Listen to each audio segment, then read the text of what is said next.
Cumpria, portanto, que entregasses o meu dinheiro aos banqueiros, e eu, ao voltar, receberia com juros o que é meu.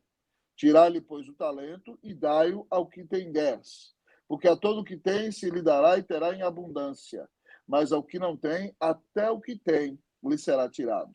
E o servo inútil lançai-o para fora nas trevas. Ali haverá choro e ranger de dentes. Vamos orar mais uma vez. Pai, fala conosco. Pai, perdoa os nossos pecados. Nenhum de nós tem justiça própria.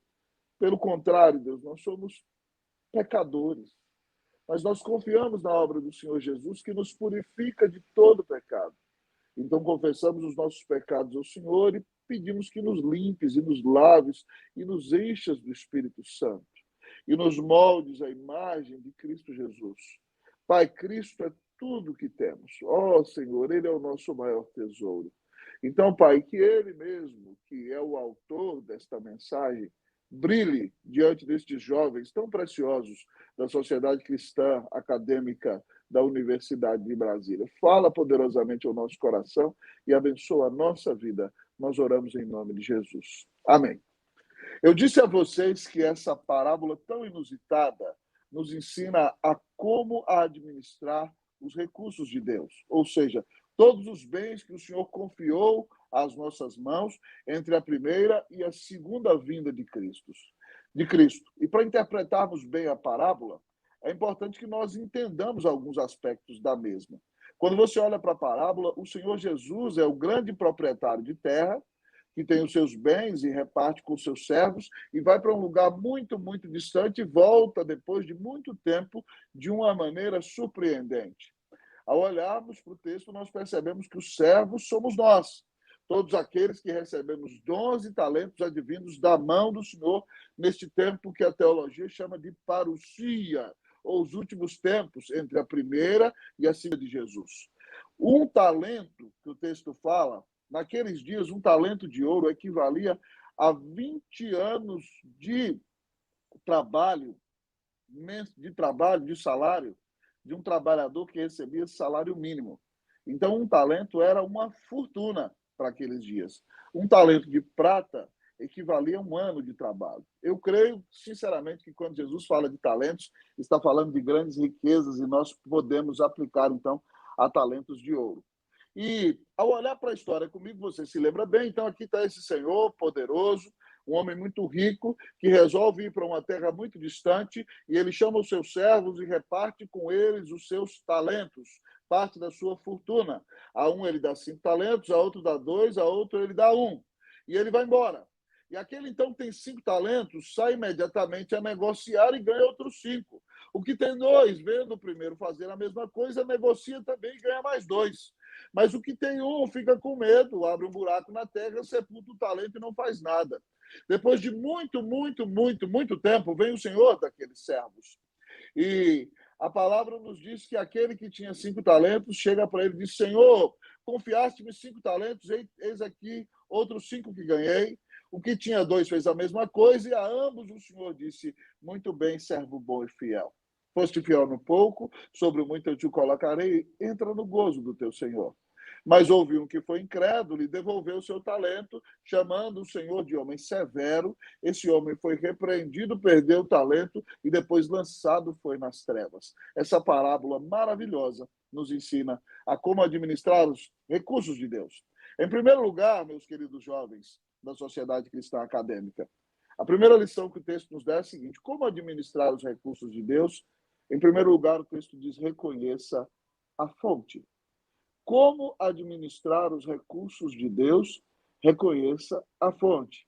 A primeira verdade que o texto nos diz, reconheça a fonte, nos ensina que nós devemos reconhecer que o Senhor é generoso. Quando ele subiu aos céus, a Bíblia diz lá em Efésios, e levou o cativeiro, Efésios 4:7 diz que ele deu dons aos homens. Então, ele nos deu os nossos dons e talentos, e o versículo 14 diz: pois será como um homem que, ausentando-se do país, chamou seus servos e lhes confiou seus bens. A ideia dessa palavra no grego é que ele colocou literalmente nas mãos daquele que são seus servos, os seus tesouros mais preciosos. Então, esse Senhor é generoso. nós temos que reconhecer que ele deu sua vida na cruz para nos salvar. O Senhor Jesus nos deu de graça a salvação.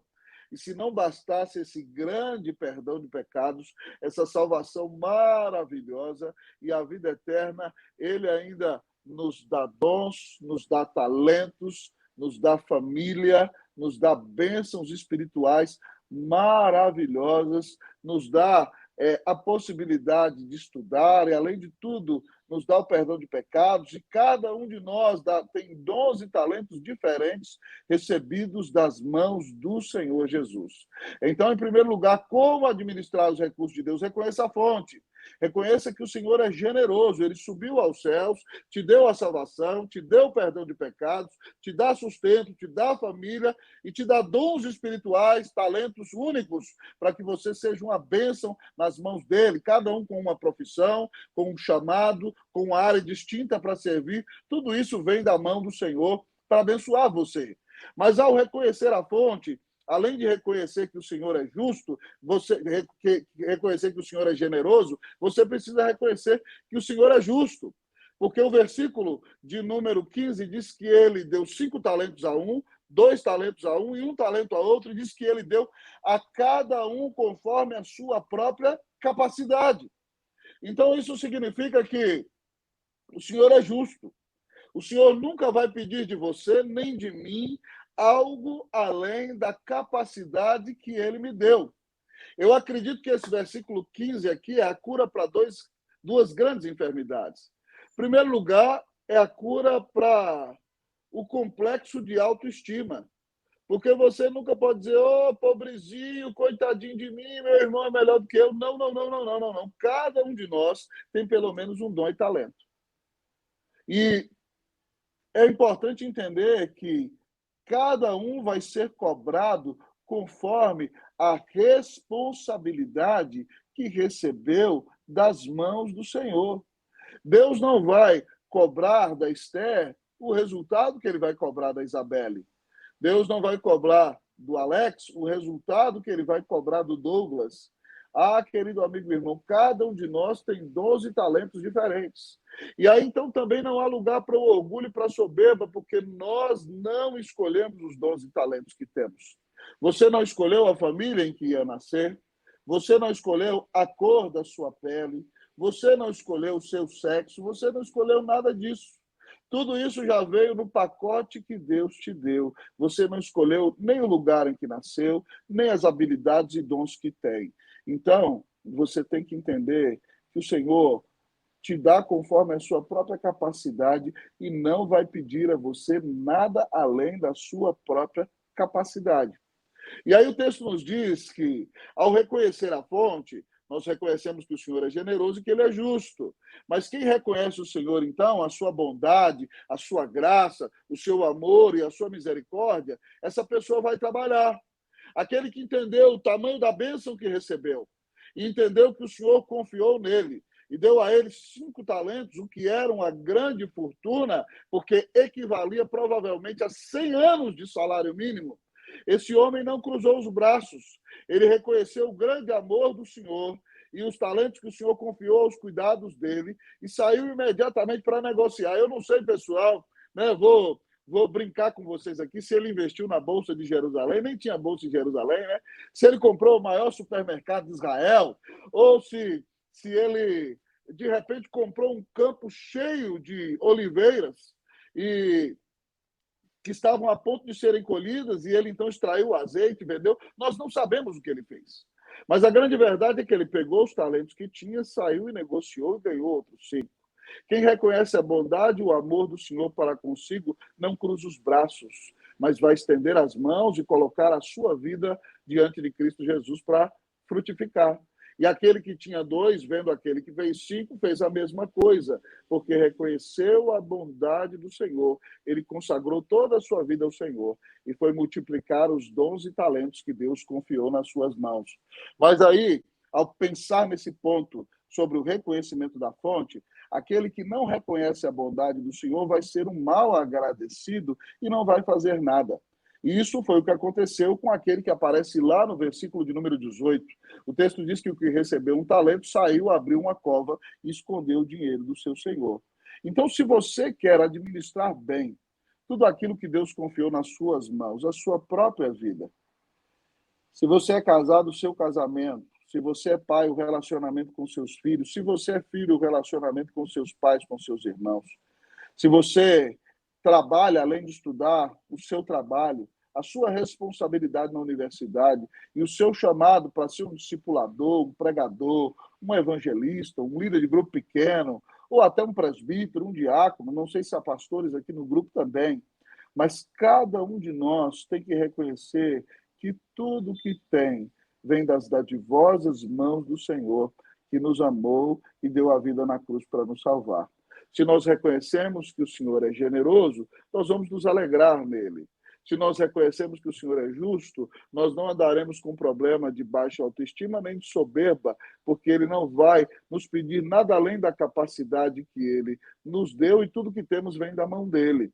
E se reconhecemos o Senhor, nós vamos entregar a nossa vida e nos vamos consagrar ao trabalho para a glória dele. Nós não seremos ingratos que cruzam os braços e não fazem nada, mas nós entregaremos a nossa vida por amor daquele que entregou a vida na cruz para pagar os nossos pecados. Ah, querido amigo e irmão, quando nós reconhecemos a fonte, nós não temos razão para nos ensoberbecermos. Nós não humilharemos ninguém porque não nos acharemos superiores e nem nos acharemos inferiores, porque sabemos o quanto fomos amados por Jesus.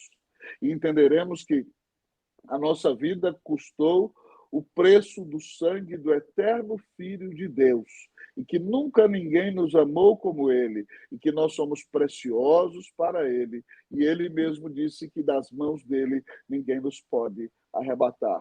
Quando nós reconhecemos o grande amor de Deus por nós e tantas bênçãos que ele nos tem dado, nós consagraremos a nossa vida para a honra e para a glória do nome de Jesus.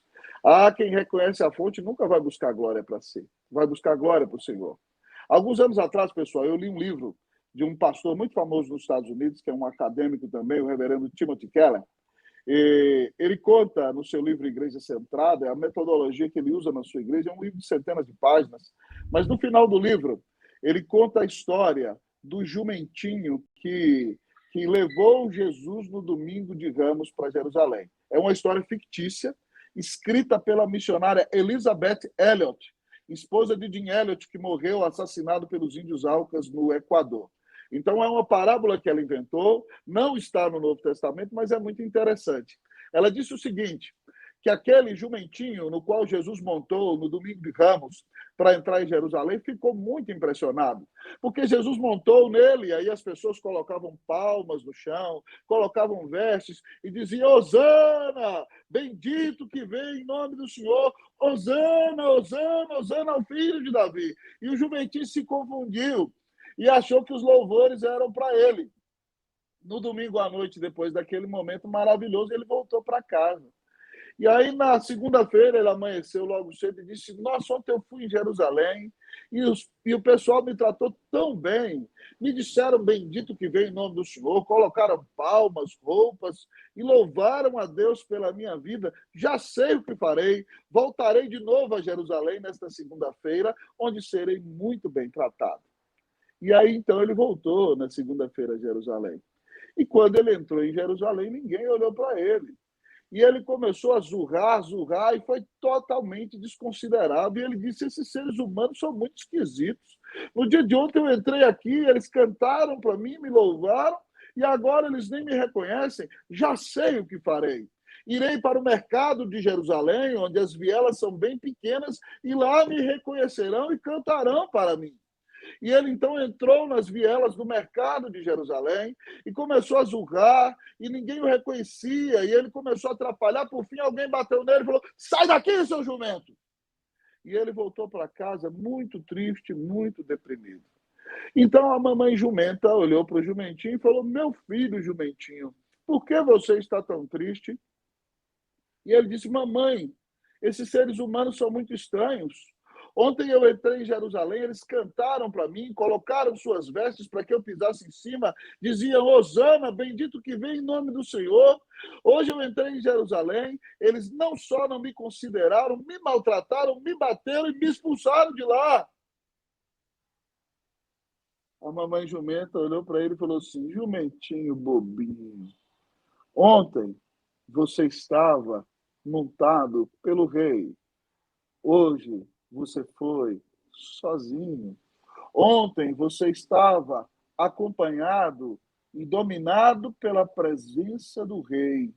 Hoje você foi na sua própria capacidade e no seu próprio poder.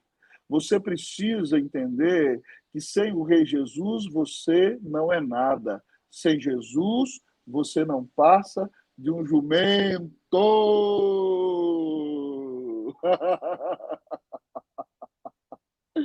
Pessoal, nós temos que entender isso, que sem Jesus nós não somos nada. Nós devemos reconhecer que tudo que temos vem da mão dele. E nós devemos, então, dar a ele toda a glória e consagrar a nossa vida a ele, porque nunca ninguém nos amou como Jesus, que deu sua vida na cruz para pagar os nossos pecados. Então, como administrar os recursos de Deus? Tudo aquilo que Deus nos deu. Em primeiro lugar, reconheça a fonte. Mas o que o texto diz mais para mim e para você? Como administrar os recursos de Deus? Em segundo lugar, o texto nos diz: seja fiel. Em primeiro lugar, ele diz: reconheça a fonte, reconhecendo que o Senhor é generoso, é justo, e por causa disso vamos trabalhar e não vamos ser ingratos e estéreis. Mas como administrar os recursos de Deus? Em segundo lugar, o texto nos diz: seja fiel. A Bíblia nos diz lá no versículo 19 que depois de muito tempo, de ter ido para uma terra muito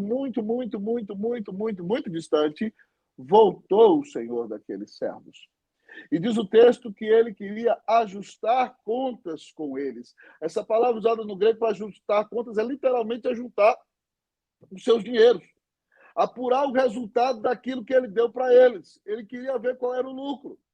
E aí a Bíblia nos conta que aquele que tinha 5 chegou para o seu senhor e disse: Senhor, me deste 5, ganhei mais 5. O que o senhor disse para ele? Muito bem, servo bom e fiel. Aquele que tinha 2 ganhou mais 2, disse: Senhor, me deste 2, ganhei mais 2. O que o senhor disse para ele? Muito bem, servo bom e fiel. O nosso texto nos diz no segundo ponto: seja fiel. E aí Jesus vai nos ensinar o que é fidelidade. Para Jesus, fidelidade é multiplicação. Porque o que tinha 5 ganhou mais 5, 5 vezes 2 é 10. Então Jesus diz para ele: muito bom, servo bom e fiel. O que tinha 2 multiplicou por 2, agora ele tem 4. Então Jesus diz para ele: muito bem, servo bom e fiel. Fidelidade para Jesus é multiplicação. Meus queridos amigos e irmãos, às vezes a igreja se equivoca dizendo que fidelidade é só cruzar os braços. Não, fidelidade é nós mantermos a nossa tradição. Fidelidade é nós preservarmos esse grupinho pequeno aqui. É nós nos mantermos nessa igreja 50 anos, as mesmas 20 pessoas que a começaram. Isso não é fidelidade, irmão. Fidelidade é nós pregarmos para 1 milhão. Se Jesus quiser converter 100, aleluia, é ele que converte, não sou eu nem você. Mas o que Jesus está dizendo para mim e para você, que fidelidade é multiplicação. Quem tinha 5, quem tinha 2, dobraram o que tinham. Jesus disse: muito bom, servo bom e fiel. Então, pare de achar que fidelidade é só guardar a herança.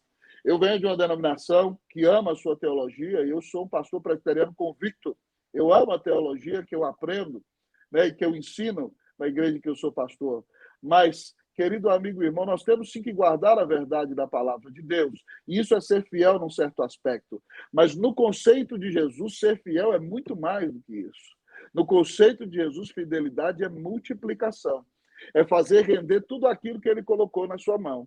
Então, você aí que é casado, se você está com Jesus, sua mulher tem que crescer espiritualmente muito mais do que quando ela era solteira, porque você é uma bênção na vida dela.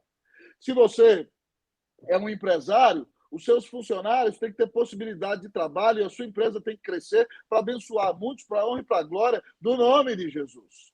Se você é um estudante, você tem que estudar, tem que tirar as melhores notas e tem que fazer a diferença nesse curso no qual Deus te colocou. as melhores notas que estiverem ao seu alcance. Você tem que fazer o seu melhor. Você não pode cruzar os braços, você não pode comer o pão da preguiça, você não pode viver deitado eternamente em berço esplêndido, ao som do mar e à luz do céu profundo, afinal de contas, você não é o Brasil. Então, meu querido, em nome de Jesus, que Deus tenha misericórdia de mim e de você. Que nós multipliquemos tudo aquilo que o Senhor colocou nas nossas mãos. Se você já tem filhos, você tem que ler a Bíblia com eles em casa, tem que fazer o culto doméstico, tem que dar o testemunho de uma vida piedosa e tem que levá-los aos pés da cruz. Nós temos que multiplicar. Jesus nos confiou inúmeros dons e talentos. E no final de tudo, ele vai nos perguntar o que nós fizemos com aquilo que ele confiou nas nossas mãos. É por isso que você está aqui na UNB fazendo a sua graduação, louvado seja Deus. Se puder fazer o mestrado, entre e faz o mestrado. E se puder fazer o doutorado, vai lá, faz o doutorado. E se puder fazer o pós-doutorado, faz também. Porque o Senhor te deu inteligência para multiplicar, para produzir na academia, de maneira que você faça a ciência de maneira correta, que glorifique a Deus, e entenda que toda sabedoria vem do alto, do Pai das luzes, que domina sobre todas as coisas. Que Deus te dê a bênção de ser fiel. Fidelidade para Jesus é multiplicação. Mas quando nós olhamos para o texto, ele continua nos dizendo, seja fiel. E Jesus diz a mim e a você o seguinte, que fidelidade será recompensada. Ele diz que fidelidade será recompensada. Olha o que ele diz para os dois que multiplicaram. Ele diz assim, muito bem, servo bom e fiel. Foste fiel no pouco, sobre o muito eu te colocarei. Entra no gozo do teu Senhor. Pastor, fidelidade será recompensada com o quê? Em primeiro lugar, com o reconhecimento do Senhor. Irmãos, essa palavra me anima muito, sabe por quê? Porque muitas vezes nós fazemos a obra de Deus, você cuida de pessoas, você investe na vida delas, você ora com elas, você as discipula, você as capacita, você as prepara para a vida e muitas vezes elas não falam para você nem muito obrigado. Pelo contrário, algumas delas até saem falando mal de você. E você foi uma bênção na vida delas. E aí você fica assim, nossa, ninguém reconhece o que eu faço, mas espera aí. O Senhor nunca disse que você ia receber reconhecimento humano. O Senhor está dizendo que o que importa para mim e para você é o que Jesus diz a nosso respeito. Você já parou para pensar no dia final, o Senhor Jesus dizendo para você, muito bem, servo bom e fiel? Fidelidade é recompensada com o reconhecimento do Senhor. Não se fie do aplauso da multidão. Jesus mesmo experimentou isso. A multidão gritou para ele no domingo, Hosana, bendito que vem em nome do Senhor, só para gritar na sexta-feira, crucifica, crucifica, crucifica, crucifica. Então, meu querido, pare de querer reconhecimento humano e entenda que o seu auditório é de um só. E você faz tudo para a glória do Senhor. E fazendo tudo para a glória do Senhor, no dia final ele vai te dizer, muito bem, servo bom e fiel. Importa agradar ao Senhor e não a homens. Fidelidade é recompensada com o reconhecimento do Senhor Jesus.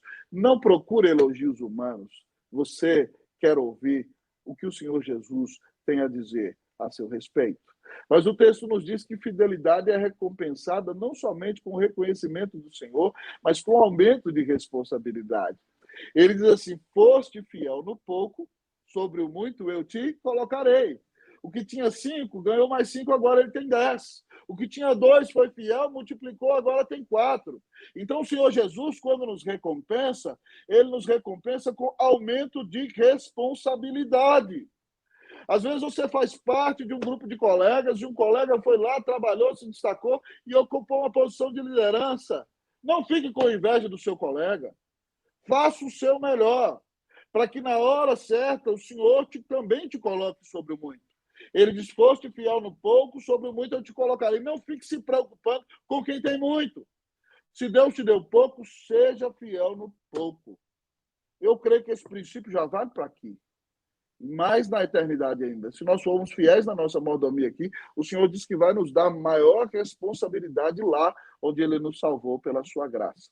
Então, meus queridos amigos, irmãos, meus queridos jovens, o Senhor nos recompensa com responsabilidade aumentada. Se é um bom marido, o Senhor vai te dar filhos. Se for um bom pai, Ele te dá outro e te dá mais outro. Né? E aí você vai preparar mais filhos para a glória de Deus. Você é um bom chefe, você vai treinar um bom funcionário. O seu funcionário vai ser um líder. E quando chegarem mais funcionários, ele vai treinar outros. Então, o Senhor vai aumentar a sua responsabilidade. Fidelidade será recompensada com o reconhecimento do Senhor e com o aumento de responsabilidade.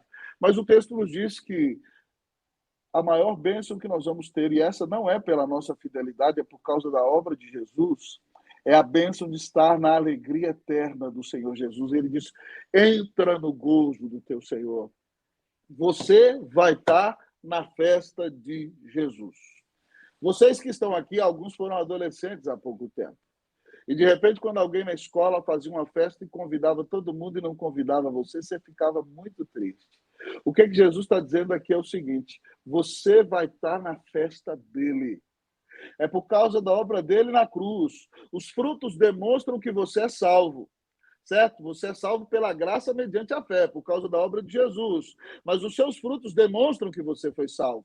Então, por causa da obra de Jesus, você entra na festa dele, que ele diz: seja bem-vindo à minha festa, desfrute da minha alegria. Você já parou para pensar? Você vai estar no gozo do teu Senhor. Você vai estar na festa eterna de Jesus. Você faz parte do grupo dos convidados do Senhor. Louvado seja o nome do Senhor. Que bênção maravilhosa. Eu anelo de irmãos em que o Senhor vai dizer: muito bem, servo bom e fiel. Eu anelo dia, meus amados irmãos, em que o Senhor vai aumentando as responsabilidades para a glória dele.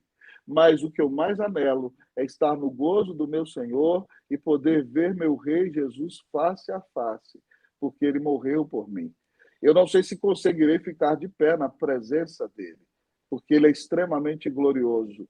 Mas se eu puder beijar seus pés e dizer a ele o quanto eu amo, por causa da grande salvação que ele me deu, serei plenamente realizado, porque a grande alegria da festa de Jesus é estarmos na presença de Jesus. Louvado seja o nome do Senhor. Então, nosso texto nos diz que fidelidade será recompensada. Eu quero lhe perguntar: você é fiel?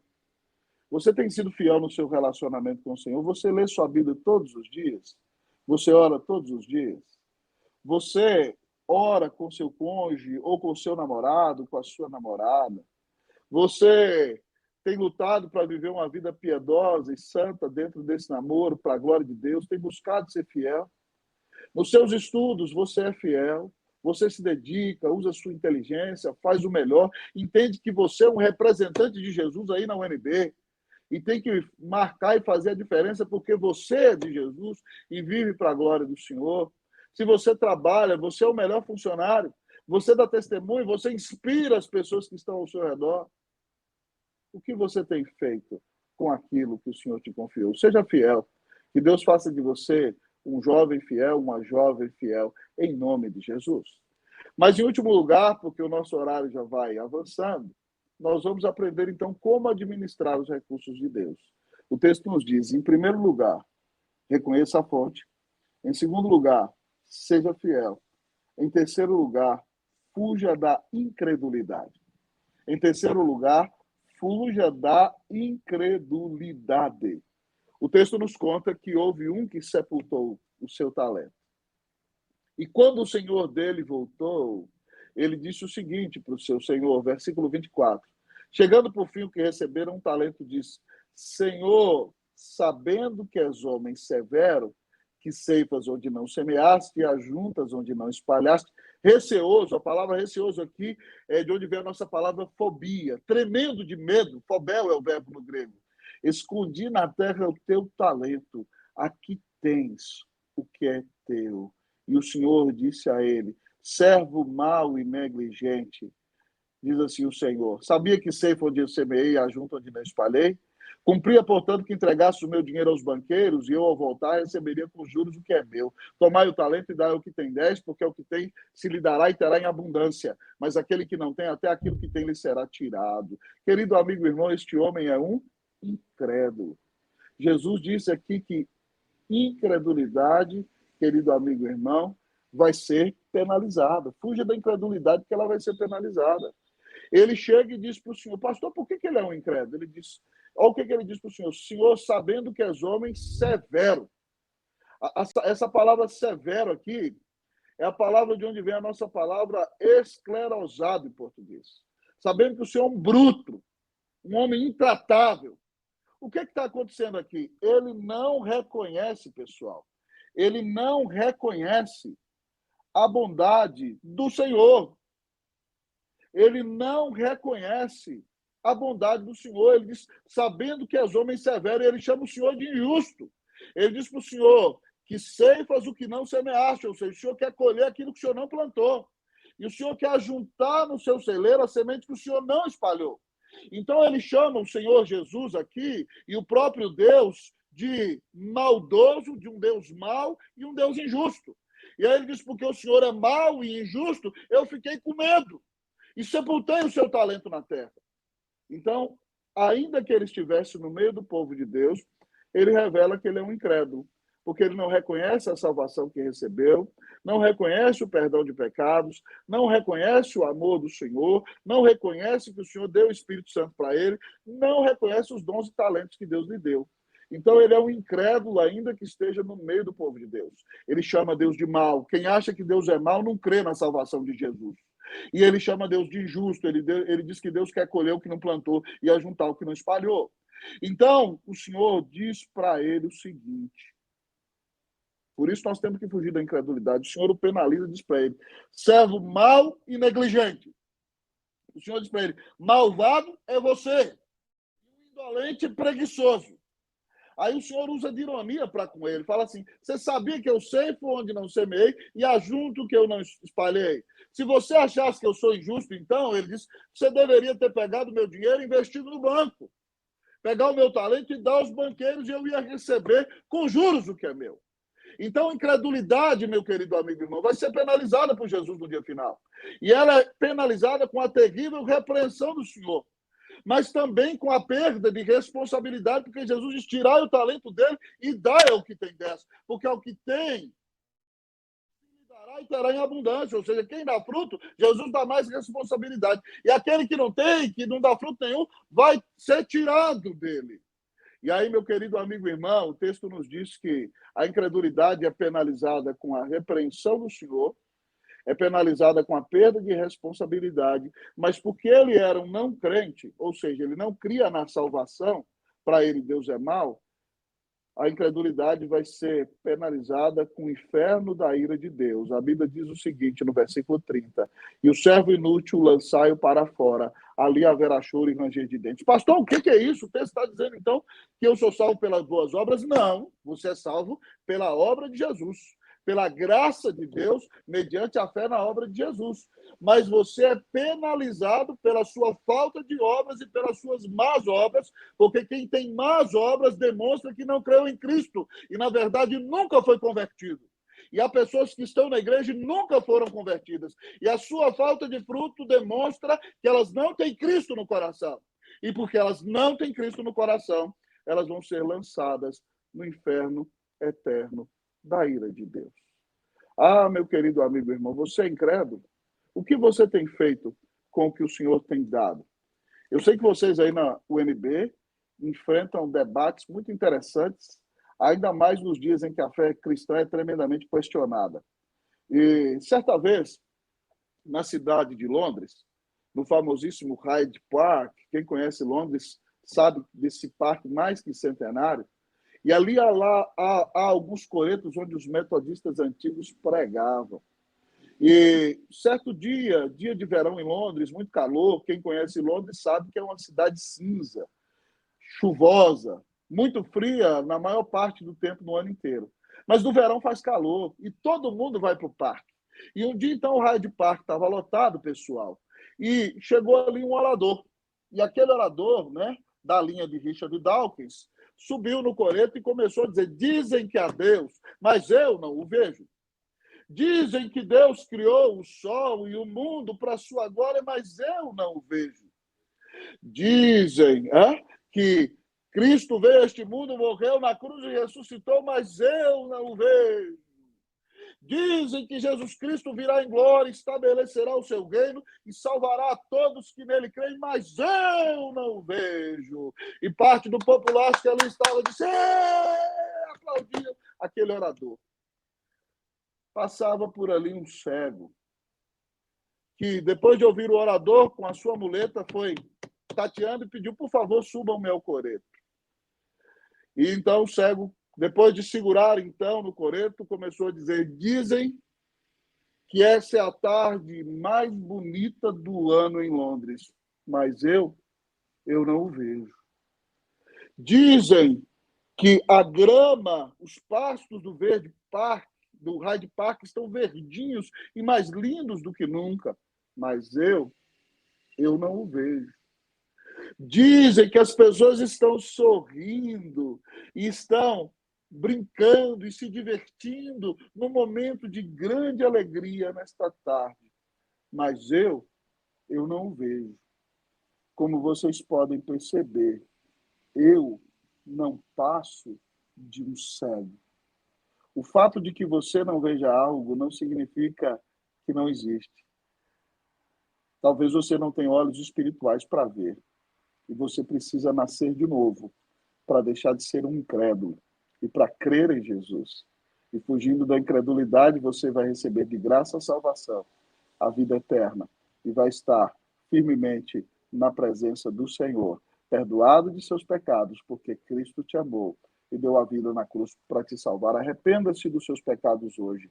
Creia em Jesus como seu único Senhor e Salvador, e você vai ter a vida eterna, a paz com Deus, vai ser habitado pelo Espírito Santo, terá um lugar garantido nos céus e cheio da presença do Senhor, viverá para Ele todos os dias da sua vida. Nesta tarde, nós aprendemos como administrar os recursos de Deus. Eu quero perguntar para você, como você tem administrado o que Deus tem confiado nas suas mãos? Como está o seu relacionamento com o Senhor? Como está o seu relacionamento com os seus familiares? Como estão os seus relacionamentos na universidade?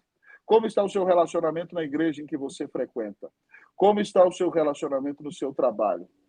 Que Deus tenha misericórdia de você, meu querido jovem. Que Deus tenha compaixão da sua vida. E que você, tendo sido salvo por Cristo Jesus, você, meu querido amigo e irmão, de fato viva para a honra e para a glória do nome do Senhor. Que você, tendo sido salvo por Cristo Jesus, viva para servi-lo, entendendo que nunca ninguém te amou como Jesus. E você diga a ele, Senhor, eis aqui está a minha vida. Tu deste tua vida na cruz por mim. Eu quero dar a minha vida por amor de ti. Que o Senhor tenha misericórdia de você. Que o Senhor tenha compaixão. Pastor, como administrar os recursos de Deus? Reconheça a fonte. Reconheça que o Senhor é generoso, justo, ele vai te fazer produzir e dar resultado para a glória dele. Em primeiro lugar, reconheça a fonte. Como administrar os recursos de Deus? Em segundo lugar, seja fiel. Fidelidade para Jesus é multiplicação. E ele vai recompensar você com um reconhecimento celestial, com aumento de responsabilidade e ainda vai te dar de graça a bênção de estar na festa do Senhor Jesus na eternidade.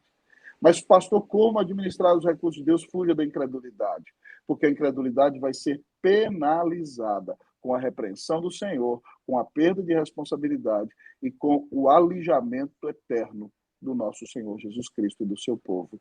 Que Deus tenha misericórdia de você, que Ele te ajude a ser um excelente administrador daquilo que Ele confiou em suas mãos. Que Deus te abençoe ricamente, em nome de Jesus. Amém. Vamos orar? Eu vou orar e depois já passo a palavra para a Isabelle. Pai, muito obrigado por estes jovens tão preciosos da sociedade cristã acadêmica e por esse tempo que o Senhor nos deu aqui nesta tarde. Tem misericórdia de nós, ó Deus, e abençoa a nossa vida. Fala poderosamente ao nosso coração. Nós oramos, Deus, clamando a tua bênção. Pai, ajuda-nos a administrar tudo aquilo que o Senhor confiou nas nossas mãos. Abençoa essa sociedade de reflexão teológica dentro da universidade, que eles, ó Deus, alcancem muitas pessoas, ó Deus, ó Pai, sejam instrumentos úteis para destruir falsos argumentos, para que o teu Espírito, ó Deus, convença os corações pelo poder da tua palavra, porque é só o Espírito que convence o pecador. Ajuda-os no seu testemunho, Deus, e que eles sejam bênção para seus colegas, alunos, Deus, e façam toda a diferença para a tua glória. Abençoa a vida cristã de cada um, e que essa amizade, Deus, ó Pai, que eles começaram aqui, ó Deus, dê frutos, até para quando eles saiam da universidade, para que eles sejam bênção neste tempo de tanto desafio que nós vivemos, nessa sociedade que vai se perdendo e carece tanto da graça de Jesus. Senhor, abre os céus, Enche-nos do poder do Espírito Santo, põe fogo na nossa alma, enche-nos de amor pela verdade da Escritura e faz de nós uma bênção. Enche-nos de amor pelos perdidos. Dá-nos almas, ó Deus, para a honra e para a glória do nome de Jesus. Deixa-nos reconhecer quem Tu és, dá-nos a bênção de sermos fiéis e livra-nos da incredulidade. Essa é a nossa oração. Em nome de Jesus. Amém. Isabelle, a palavra é sua. Amém. Muito obrigada, pastor. Eu queria agradecer por ter topado participar dessa reunião conosco. Eu sei que o seu tempo já excedeu, já passou, então fica à vontade. Às vezes eu estava com vocês aqui, aí o povo começava a ligar, umas 5 ligações, aí o vídeo sumia. Não sei se você viu que o vídeo sumia, mas o telefone aqui não para. Então eu peço desculpa a vocês, mas eu espero que tenha sido útil essa palavra para a vida de vocês. Ótimo. Viu? Então, um grande abraço e parabéns aí pelo trabalho, que o Senhor continue a fortalecê-los e abençoá-los, viu? Um grande abraço, querida. Deus abençoe. Tchau. Tchau, Deus abençoe. Tchau, tchau. Deus abençoe. Tchau. Então, gente, ele não pôde ficar, justamente por ter compromisso, eu já tinha avisado no início, alguns ainda não tinham entrado, mas quem quiser conversar e continuar falando sobre a palestra de hoje, fica à vontade, eu vou estar aqui até o final. E é isso, quem quiser falar alguma coisa, pode ligar a câmera, ligar o microfone. Achei ele animado para um presbiteriano. Ele é muito quente. Você tinha que ver. Gente, ele pregando à noite é muito mais engraçado. Sério, ele grita, ele fala bem alto.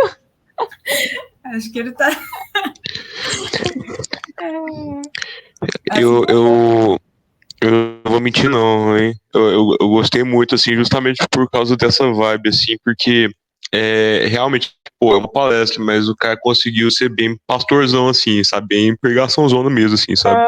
E eu não sei, sabe? Eu sou meio suspeito porque eu gosto muito dessa vibe, sabe? Tipo, pô, o cara puxar mesmo, assim, e exortar mesmo, né? Naquele senso de exortação. Então eu gosto disso, né? Então eu sou meio suspeito, assim, pra julgar. Eu falaria que foi excelente.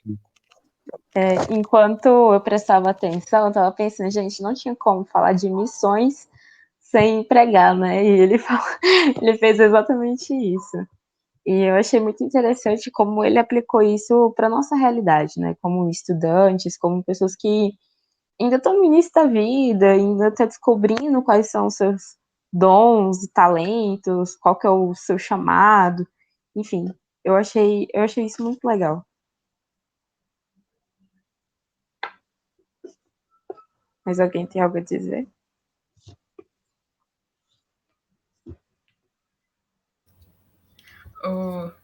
É verdade, Alex. Nem vi, cara. Deixa eu olhar. Um presbiteriano pentecostal aí. Não, tá não, pai. O presbiteriano do manto. Acontece. Não, mas ele conta falando sobre a parábola do jumentinho, né? E aí eu pensando assim comigo mesmo. Seria muito bom se a gente conseguisse identificar, né? Quando a gente faz as coisas. Porque Deus tinha, né? O jumentinho foi chamado para andar, fazer o que carregar alguém, que nem ele constantemente fazia. Então a gente da gente conseguir diferenciar quando a gente está fazendo as coisas para a glória de Deus, as coisas que a gente sempre fez, as coisas seculares, né, normais, e quando a gente não está, quando a gente... E seria muito bom se a gente conseguisse ter essa orelha puxada de fora, né, de alguém avisar para a gente, que é verdade, às vezes a gente se gloria de coisas que não vieram da gente, e vieram do Senhor. Aí, isso é tipo uma perspectiva diferente, né, da história. Eu acho que aquelas perguntas que ele ficava fazendo todo final de um item, né? Eu acho que aquilo lá ajuda a gente a identificar melhor. E querendo ou não, é o Espírito Santo que toca quando você está fazendo, quando você está desviando do caminho, quando você está se distraindo, quando você realmente está pegando a glória para si, né? Querendo pegar a glória para si mesmo. Então, eu acho que essas perguntas que ele fez, eu não sei se vocês anotaram, mas elas são muito fortes e elas revelam onde o nosso coração está, o que a gente tem feito. E eu achei interessante isso também, que é uma coisa que a gente ainda vai lidar mais no final do semestre, com debates e tal, essa relação entre produtividade e as obras. A nossa fé, ela se reflete nas obras também, principalmente. E se as nossas obras são más, nós somos incrédulos. Eu achei isso muito interessante, porque é uma coisa que a gente ainda vai citar, a gente ainda vai conversar sobre, mas quando a gente fala de missões, a gente já pode ver isso. Que quando a gente não está evangelizando, quando a gente não está orando pelo próximo, quando a gente não está buscando cumprir com o chamado do Senhor, nós estamos falhando, nós estamos sendo maus e deixamos de crer no Senhor. E é uma coisa muito fácil também, uma coisa que eu estava pensando, além disso. Se alguém quiser falar além de mim, gente, vocês ficam à vontade, mas é que eu fiquei pensando em muita coisa. É que quão fácil é para um missionário achar que tudo depende dele. Tipo, é muito fácil eles acharem que o próprio argumento que converteu o coração de alguém, ou que se eles não estiverem fazendo aquilo, aquilo e aquilo, a igreja vai ruir, ou aquele grupo que eles cuidaram tanto tempo vai deixar de existir, as pessoas vão deixar de crer só porque eles não estão ativos, porque teve que repassar para outras pessoas. Então, eu acho que é uma tentação muito grande de quem é missionário e também de quem trabalha com evangelismo, assim, com mais frequência do que as outras pessoas. Porque aquela tentação de confiar em si mesmo, eu acho que é constante em todos os trabalhos. Agora, imagina em missões. E eu acho que é por isso que ele falou tanto disso, sobre confiar em si mesmo.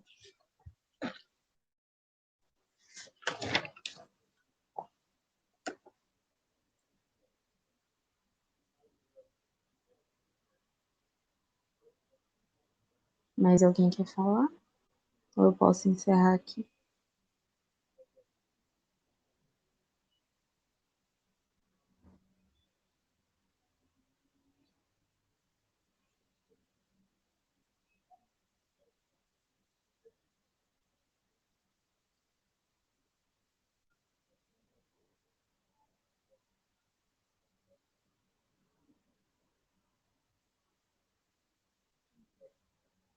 É isso então, gente? É isso. Tá bom. Eu vou orar de novo, só para a gente terminar, e aí a gente já pode sair. Senhor Deus, ó Pai, nós te agradecemos por quem o Senhor é, agradecemos porque o Senhor tem cuidado de nós, agradecemos, ó Deus, pela salvação em Cristo Jesus, agradecemos, ó Deus, que o Senhor, além de ter nos salvado, o Senhor também nos deu talentos, o Senhor nos deu dons, o Senhor providencia o que é necessário, Deus, para que possamos expandir, Pai, a Tua palavra, para que possamos pregar o Teu Evangelho. Nos ajude, Pai, a respondermos da melhor forma possível, Pai, ao Teu chamado. Nos ajude, Deus, a realmente praticarmos boas obras, Deus, crendo que o Senhor é bondoso, que o Senhor é justo. Nos ajude, Deus, a sermos fiéis, ó Pai, e a administrarmos bem as pessoas, os corações que o Senhor tem nos entregado, Pai, o trabalho que o Senhor tem nos dado, os estudos, ó Pai. Peço que o Senhor nos abençoe, nos dê sabedoria e guarde, ó Deus, os nossos corações em Ti. Nos ajude, ó Deus, e nos auxilie nos momentos em que estivermos desviando, Deus, do caminho correto. Que o Teu Santo Espírito incomode os nossos corações, incomode a nossa consciência, Pai. Muito obrigado por esse momento, que o Senhor abençoe a vida do reverendo, Pai. Que o Senhor possa cuidar da igreja dele, de todo o seu ministério, do seu trabalho na PECOM, ó Pai, e também de cada um que esteve aqui presente, daqueles também que não puderam vir, ó Deus, eu te agradeço. Que o Senhor, ó Deus, possa abençoar o SCA e que possamos, ó Deus, servir a comunidade na UNB e também fora dela, que possamos, ó Deus, te honrar através desse trabalho. Em nome do Senhor Jesus. Amém. Tchau, gente. Até mais. Tchau, pessoal. Tchau, Isabela. Valeu, meus produtivos. Tchau.